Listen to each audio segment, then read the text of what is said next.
ನಿನ್ನೆ ಆದಂತ ಒಂದು ದುರ್ಘಟನೆ ಏನಿದೆ ಇಡೀ ಬೆಂಗಳೂರನ್ನೇ ಕರ್ನಾಟಕವನ್ನೇ ಬೆಚ್ಚಿ ಬೀಳಿಸಿದೆ. 11 ಜನ ಕಾಲ್ತುಳಿತದಲ್ಲಿ ಸಾವನ್ನಪ್ಪಿದ್ದಾರೆ. ಇದಕ್ಕೆ ಸಂಬಂಧಪಟ್ಟಂತೆ ಈಗಾಗಲೇ ಗೃಹ ಸಚಿವ ಡಾಕ್ಟರ್ ಜಿ ಪರಮೇಶ್ವರ್ ಅವರು ಕೂಡ ಸ್ಥಳವನ್ನ ಪರಿಶೀಲಿಸಿ ಎಲ್ಲೆಲ್ಲಿ ಏನೇನಾಗಿದೆ ಅದೆಲ್ಲದರ ಬಗ್ಗೆ ಕೂಡ ಮಾಹಿತಿಯನ್ನ ಕಲೆ ಹಾಕಿದ್ರು.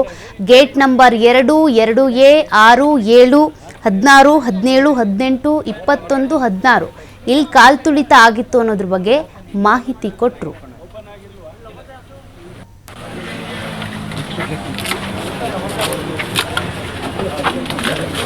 ಮತ್ತಷ್ಟು ಡೀಟೇಲ್ಸ್ ಕೊಡ್ತಾರೆ ಪ್ರತಿನಿಧಿ ಗಣೇಶ್. ನಿನ್ನೆ ಆಗಿದ್ದಂತ ಒಂದು ಘಟನೆ ಏನಿದೆ ಇಡೀ ಕರ್ನಾಟಕವನ್ನೇ ಬೆಚ್ಚಿ ಬೀಳಿಸಿದೆ. 11 ಮಂದಿ ಬಲಿ ಆಗಿದ್ದಾರೆ. ಸದ್ಯ ಚಿನ್ನಸ್ವಾಮಿ ಸ್ಟೇಡಿಯಂ, ವಿಧಾನಸೌಧ ಎಲ್ಲ ಕಡೆ ಕೂಡ ಈಗಾಗಲೇ ಪರಿಶೀಲನೆ ನಡೀತಾ ಇದೆ. ಚಿನ್ನಸ್ವಾಮಿ ಸ್ಟೇಡಿಯಂನಲ್ಲಿ ಗೃಹ ಸಚಿವರು ಪರಿಶೀಲನೆ ಮಾಡಿದ್ದಾರೆ. ಸದ್ಯ ಏನ್ ಡೀಟೇಲ್ಸ್ ಸಿಗ್ತಾ ಇದೆ, ಮುಂದಿನ ಕ್ರಮ ಏನು? ಸೌಖ್ಯ ಮುಖ್ಯವಾಗಿ ನಿನ್ನೆ ಮಧ್ಯಾಹ್ನ 3:30ರಿಂದ 4 ಗಂಟೆ ಸಮಯದಲ್ಲಿ ಅಂತಂದರೆ ಕೇವಲ 20 ರಿಂದ 25 ನಿಮಿಷದಲ್ಲಿ ಇದು ಕಾಲ್ತುಳಿತ ಆಗಿರುವಂಥದ್ದು.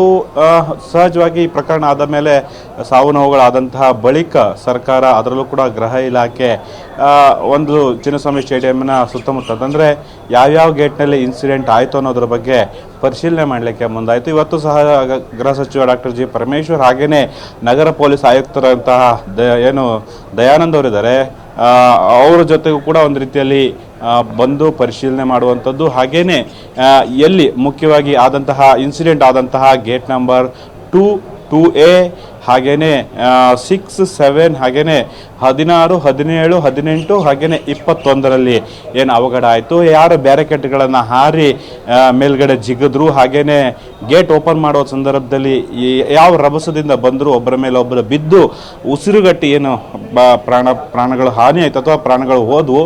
ಹಾಗಾಗಿ ಆ ಒಂದು ಸ್ಥಳದಲ್ಲಿ ಆದಂತಹ ಒಂದಿಷ್ಟು ಪೊಲೀಸ್ ಸಿಬ್ಬಂದಿಗಳು ಯಾರ್ಯಾರು ನಿಯೋಜನೆ ಮಾಡಿದ್ರು ಅನ್ನೋಂಥರ ಮಾಹಿತಿ, ಹಾಗೇನೆ ಸ್ಥಳದಲ್ಲಿ ಭದ್ರತಾ ಸಿಬ್ಬಂದಿಗಳು ಎಷ್ಟು ಜನ ಇದ್ರು, ಅವಘಡಗಳು ಯಾಕೆ ಹೀಗಾಯಿತು, ಯಾರ ಅಚಾತುರ್ಯ, ಹೇಗೆ ಪ್ಲಾನ್ ಮಾಡಬೇಕಿತ್ತು, ನಾವೇನು ಅಂದ್ಕೊಂಡಿದ್ವಿ ಏನಾಗಿಲ್ಲ ಅನ್ನೋದ್ರ ಬಗ್ಗೆ ಸಂಪೂರ್ಣವಾದಂಥ ಮಾಹಿತಿಯನ್ನು ಸ್ಥಳದಲ್ಲಿ ಇದ್ದಂತಹ ಅಧಿಕಾರಿಗಳ ಜೊತೆ, ಪೊಲೀಸ್ ಸಿಬ್ಬಂದಿಗಳ ಜೊತೆ ಎಲ್ಲವನ್ನೂ ಕೂಡ ಗೃಹ ಸಚಿವರು ಅಂತ ಪರಮೇಶ್ವರ್ ಅವರು ಮಾಹಿತಿಯನ್ನು ಪಡ್ಕೊಂಡ್ರು. ಅಲ್ಲದೆ KCA ಸೆಕ್ರೆಟರಿ ಅವ್ರನ್ನು ಕೂಡ ಅಲ್ಲಿ ಕಳಿಸಲಾಗಿತ್ತು. ಅಂದರೆ ಕರ್ನಾಟಕ ಕ್ರಿಕೆಟ್ ಅಸೋಸಿಯೇಷನ್ ಏನಿದೆ ಅವರ ಕಾರ್ಯದರ್ಶಿಯವರು ಕೂಡ ಬಂದಿದ್ದರು. ಅವರಿಂದಲೂ ಕೂಡ ವಿವರಣೆಯನ್ನು ಡಾಕ್ಟರ್ ಜಿ ಪರಮೇಶ್ವರ್ ಅವರು ಪಡ್ಕೊಂಡ್ರು.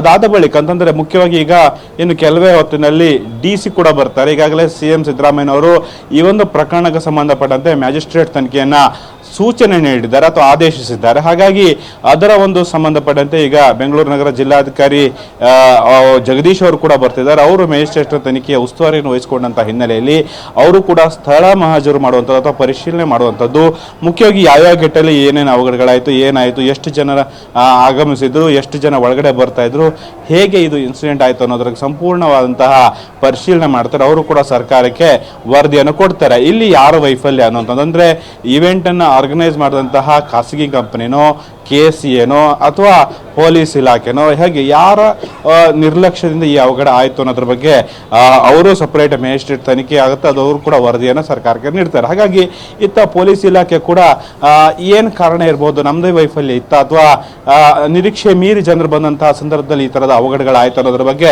ಸಂಪೂರ್ಣವಾದಂತಹ ವರದಿ ಕೂಡ ಪೊಲೀಸ್ ಇಲಾಖೆ ಸರ್ಕಾರಕ್ಕೆ ಅಥವಾ CMಗೆ ನೀಡಲಿದೆ. ಹಾಗಾಗಿ ಯಾರು ಏನು ಅನ್ನೋದ್ರ ಬಗ್ಗೆ ತನಿಖೆ ಯಾರು ಮಾಡ್ತಿದ್ದಾರೆ, ಅಂದರೆ ಯಾರ ಮೇಲೆ ಆ್ಯಕ್ಷನ್ ಆಗಬೇಕು ಅನ್ನೋದ್ರ ಬಗ್ಗೆ ಇನ್ನು ಮುಂದೆ ಗೊತ್ತಾಗಲಿದೆ.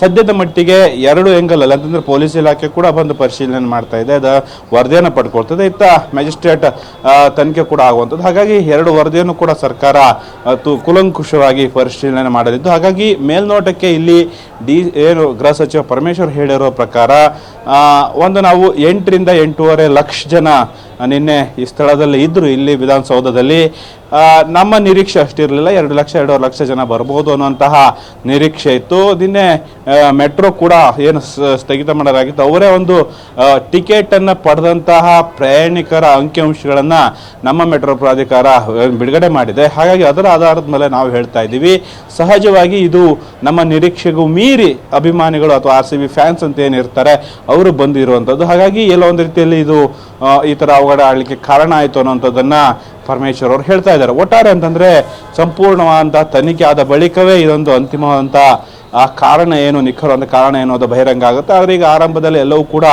ಪರಿಶೀಲನೆ ಮಾಡುವಂಥದ್ದು, ವರದಿಯನ್ನು ಸಿದ್ಧ ಮಾಡುವಂಥ ಪ್ರಕ್ರಿಯೆಯಲ್ಲಿ ಸರ್ಕಾರಿ ಇಲಾಖೆ ಅಥವಾ ಸರ್ಕಾರ ಮಾಡ್ತಾ ಇದೆ ಅಂತಲೇ ಹೇಳ್ಬೋದು.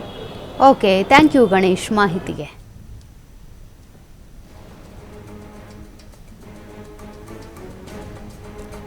ಚಿನ್ನಸ್ವಾಮಿ ಸ್ಟೇಡಿಯಂನಲ್ಲಿ ಒಟ್ಟು 8 ಲಕ್ಷ ಜನರು ಸೇರಿದ್ರು ಅನ್ನುವಂಥ ಒಂದು ಊಹೆ. ಯಾಕೆಂದರೆ ನಿನ್ನೆ ಬೆಳಗ್ಗೆನೆ ಹೇಳ್ತಾ ಇದ್ರು, ಸಾರ್ವಜನಿಕ ವೆಹಿಕಲ್ಸ್ ಸಾರಿಗೆಯನ್ನು ಬಳಸಿನೇ ನೀವು ಬನ್ನಿ, ಮೆಟ್ರೋದಲ್ಲಿ ಬನ್ನಿ, ಬಸ್ಸಲ್ಲಿ ಬನ್ನಿ, ನಿಮ್ಮ ವೆಹಿಕಲ್ಸ್ ತೆಗೆದುಕೊಂಡು ಬರಬೇಡಿ, ಇಲ್ಲಿ ಪಾರ್ಕಿಂಗ್ಗೆ ಸಮಸ್ಯೆ ಆಗುತ್ತೆ ಅಂತ. ಬಟ್ ಇಲ್ಲಿ ಸಮಸ್ಯೆ ಆಗಿದ್ದು ಕಾಲ್ ತುಳಿತ. 8,70,000 ಟಿಕೆಟ್ಗಳು ಮೆಟ್ರೋದಲ್ಲಿ ಸೋಲ್ಡ್ ಔಟ್ ಆಗಿರೋದು. ಅದರಲ್ಲಿ 4 ಲಕ್ಷ 5 ಲಕ್ಷ ಬಂದಿದ್ದಾರೆ ಅಂತ ಅಂದ್ಕೊಂಡ್ರು ಕೂಡ ಅಲ್ಲಿ ಅಷ್ಟು ಜಾಗ ಇರಲಿಲ್ಲ. ಒಬ್ಬರ ಮೇಲೊಬ್ರು, ಒಬ್ಬರು ಎದೆ ಮೇಲೊಬ್ರು ಇನ್ನೊಬ್ರು ಹತ್ಕೊಂಡು ಹೋಗುವಂಥ ದೃಶ್ಯಗಳನ್ನು ಕೂಡ ನೀವು ನಿನ್ನೆ ಗಮನಿಸಿದ್ದೀರಾ. ಅತಿರೇಕದ ಅಭಿಮಾನ ತಂದಿಟ್ಟಂಥ ದೊಡ್ಡ ದುರಂತದಲ್ಲಿ ಒಟ್ಟು 11 ಮಂದಿ ಸಾವನ್ನಪ್ಪಿದ್ದಾರೆ. ಈಗ ಅವ್ರ ಮೇಲೆ ಇವ್ರ ಮೇಲೆ ಅವರು ಗೂಬೆ ಕೂರಿಸೋದಲ್ಲ, ಹೋದಂಥ ಜೀವಗಳು ವಾಪಸ್ ಬರೋದಿಲ್ಲ. ಭದ್ರತೆ ಇರಲಿಲ್ವಾ? ಹಾಗಾದರೆ ಇಷ್ಟು ಜನ ಬರ್ತಾರೆ ಎನ್ನುವಂಥ ನಿರೀಕ್ಷೆ ಇರಲಿಲ್ವಾ? ಯಾಕಾಗಿಷ್ಟು ಆತುರವಾಗಿ ಕಾರ್ಯಕ್ರಮವನ್ನು ಆಯೋಜನೆ ಮಾಡಬೇಕಾಗಿತ್ತು? ವರ್ಲ್ಡ್ ಕಪ್ ಗೆದ್ದಂಥ ಸಂದರ್ಭದಲ್ಲಿ 5 ದಿನಗಳ ನಂತರ ಕಾರ್ಯಕ್ರಮ ಆಯ್ತಲ್ವಾ? ಎಷ್ಟು ಅಚ್ಚುಕಟ್ಟಾಗಾಯಿತು? ಹಾಗಿದ್ಮೇಲೆ ಇಲ್ಲಿ ಯಾಕೆ ಅರ್ಜೆಂಟ್ ಮಾಡಿದ್ರಿ? ಇವೆಲ್ಲ ಪ್ರಶ್ನೆಗಳು ರೈಸ್ ಆಗ್ತಿವೆ. ಸರ್ಕಾರ ಏನು ಉತ್ತರ ಕೊಡುತ್ತೆ ನೋಡೋಣ.